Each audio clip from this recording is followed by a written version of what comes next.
So since the last time, I've started reading Looking for Alaska, or at least I thought I was going to start reading it. Little did I know that I was going to end up reading it in, like, a day. So I started one day, I read, like, 10 pages, the next day I finished the rest. This book, so good. Basically, I have so much to say about it. It was life-changing, it was hilarious, and heart-wrenchingly tragic at the same time. It was so many, it was like this emotional roller coaster that I had to go on, and it was captivating. You couldn't put it down. I couldn't put it down.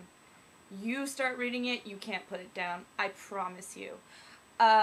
Basically 5 stars out of 5, and it is definitely one of my new favorite books. Like, I said that about the last book, about Bull and Inheritance, but this is like top 5.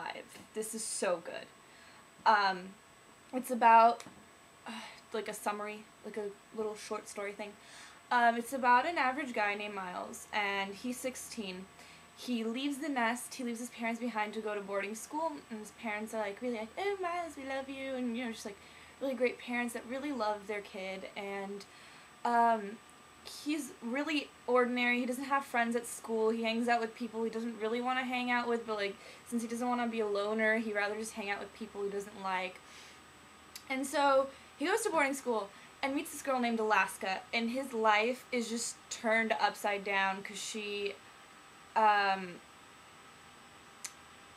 just changes everything about him, and just like the way he thinks and the way he sees things, and he makes friends, and, you know, like, a lot of stuff happens, and basically it's life-changing but in an equally tragically beautiful way. It's really great. And basically, just as the main character goes through all these new experiences and views of, you know, like, what Alaska is teaching him about life, and you feel as if it's happening to you too. And what's interesting is that I couldn't relate to any of the characters personally. Like, none of them really, I've never gone through any of the stuff that the characters did, but for some reason, like, I was experiencing those things with them, so it's like as if I went through it at the time I was reading the book. And it's you just get so into it, you can't put it down, and you just, like, forget about everything that's around you. You really just get lost in this world of John Green, and it's so good. It is really good. Basically, once you are done, you'll never be the same again. So yeah, obviously I feel really strongly about that book, and I really think you should read it, especially if you're a nerd fighter. And even if you're not, it's such a good book. Like, you will become a nerd fighter just because of it. John Green is part of the Vlogbrothers. I'll put a link in the sidebar, but I'm pretty sure everyone knows who the Vlogbrothers are. And if you don't, then you obviously have to go look at their videos. Yeah.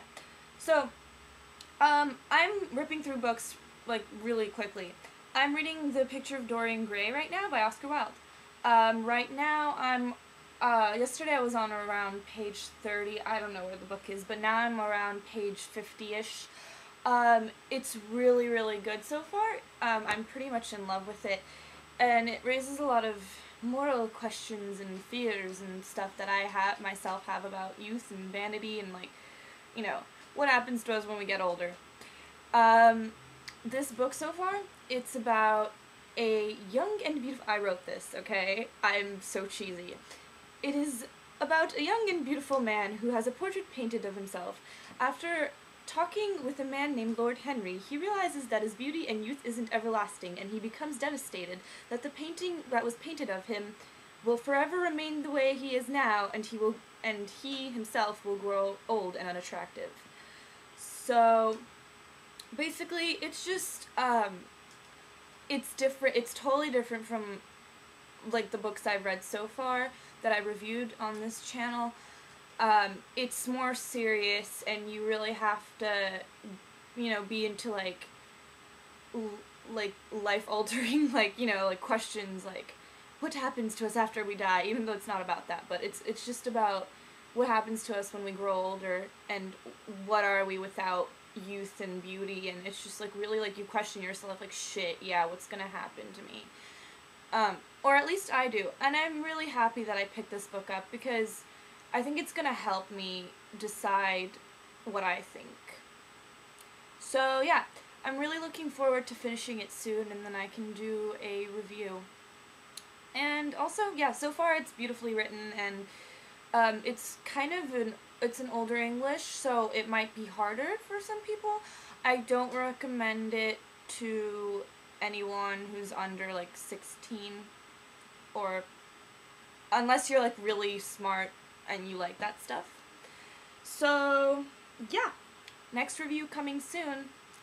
Hope this made up for the last one. Love you!